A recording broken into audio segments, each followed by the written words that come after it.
guess the question to you, Trot, is how important is the golf ball, and how easy is it to play the wrong ball and it affect your performance to quite a degree? Yeah, You're you not just can't. copying Rory. Well, that was part of it as well. Like Rory's changed, I must change. Yeah. It must be good for him. It must be good for me. You can't do a club fitting without starting with the ball. And I personally don't think you can have a club fitting, and this is somewhat not great for a lot of golf companies out there, but I don't think you can do it in a net. I don't think you can do it off mats. And I don't think you can do it without seeing ball flight and finishing it on a golf course, if I'm being honest with you. It's like what, and then the worst thing is you order a freaking 9.5 because in a whatever, and then you wait for 6 weeks and it's not what you ordered because it's not the same build. So I think that it all starts with golf ball, and the final piece I was going to add to that is you sure as hell can't do it with a limited flight golf ball or with a ball that you don't play. And if you don't know what ball you play, then it's got to at least be premium ballpark. And I think that's what's great about that TaylorMade ball is that the 5 and the X, they've kept it pretty simple. They haven't gone to 10,000 models. They've got 2 balls. They do 2 different things. If you're at the level of Rory, then you can simply tweak the lofts and on the driver and the irons to give you the performance you want. And for him, it was obviously control and spin and stuff. No doubt, same problems for you, Lloyd. But it's a case of all you'd look at there is potentially changing the loft sleeve on the driver because you're going to get higher apex and a bit more spin. And yeah, it is a softer golf ball from that TP5. If that's what you need, for example, I don't need that, so I don't ever go for it. Never really try the TP5. I'm always the X. And it's always just a go-to for me. But I've been around this for a long time. But I think anyone listening to this, like golf ball, can change everything. Everything. Loft sleeves, fairway woods, everything. Here's a question then, because I remember going back a long, long time now, but I used to do some club fitting back at the Belfry back in the day. And it would be quite common to have driver fittings more than anything else because that's what people kind of wanted. And they'd come in for a driver fitting and you'd sort of recommend the driver and they'd leave and say, well, so what golf ball should I play? And I was just thinking, why would I recommend a golf ball based on a club you might hit 12 times? So my question to you, Trotty, is I feel like for my game, with a putter, TP5 is great. With my wedges, TP5 is great. With my short irons, TP5 is great. And as I start to get into the longer irons in the woods, TP5X is better. So how do you make that call? Because if you, I guess, segment the game into putting, chipping, pitching, short irons, long irons, and woods, you might require a different ball for each of those. So how do you determine which wins? So a couple of points from over the years. When golf balls became a thing at TaylorMade, the engineer would say you start from 150 and in, and you fit the golf ball from 150 yards in. Because the driver, you can change the loft sleeve, you can change the setup of the golf shaft, and the long irons, you can tweak and bend lofts.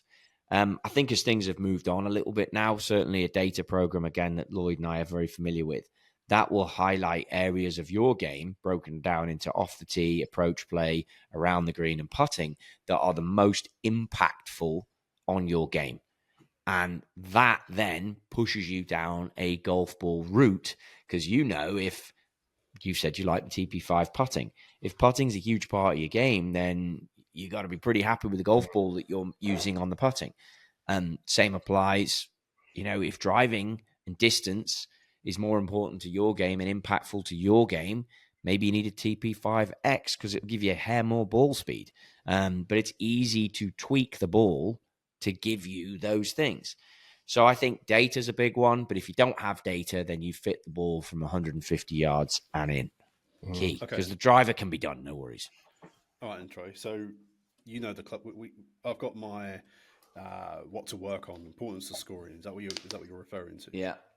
Okay, so putting's 32%, around the greens 28%, approach is 25%, off the greens 15%, off the tee, is 15%. So based off that, then I'm using a TP5. Should I be looking at changing to an X, or am I happy staying in what I've currently got? So based off that, for a start, the early advice that we gave to say low-lying fruit is short game, categorically has just been proven. Done. Mm-hmm.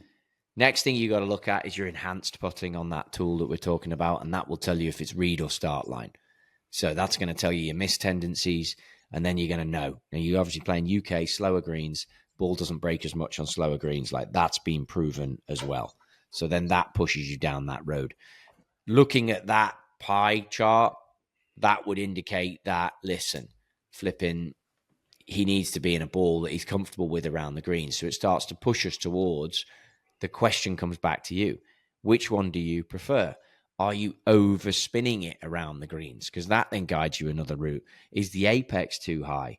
That guides you a different route. Like, X is going to come out a little lower, 5 is going to spin a little bit more. You know, what are you wanting? Do you like a more clicky, harder feel around the greens, or do you like a softer feel around the greens? Because your long game will adjust.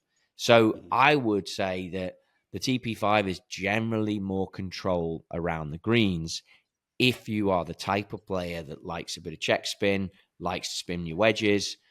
Does the course you play at the most require that? Like the course I'm at, the greens are quite receptive. They get, this time of year, the ball spins a ton. I don't need spin. So it's like obvious for me, Well, that was another question as well. Obviously, as you, Chris might have some other views on this as well, but as you, obviously in the UK, you'll play different types of courses. My home course is a links course, then I'll go play a Parkland course. Would you be changing golf ball for different courses that you play, or would you still stick with the one that you've got? Because that's just for that consistency point of view. And that's a very geeky question, but that's just these things go through my head. Players do that, and I don't like it, but people do it. Even tour players do it occasionally. Personally, I don't love it because I think the two balls are too different. That's what I think. If you're a tour player and you're so elite and you're playing every day, then I think you can get used to it pretty quick. But I mean, if you're an amateur, I don't love it. I think my take is you're going, UK is obviously, you look at playing golf in January versus August, it's like two different games. But I always think as you're transitioning from summer to winter and winter to summer, there's a lot of changes. The temperature's changing, the ground conditions are changing.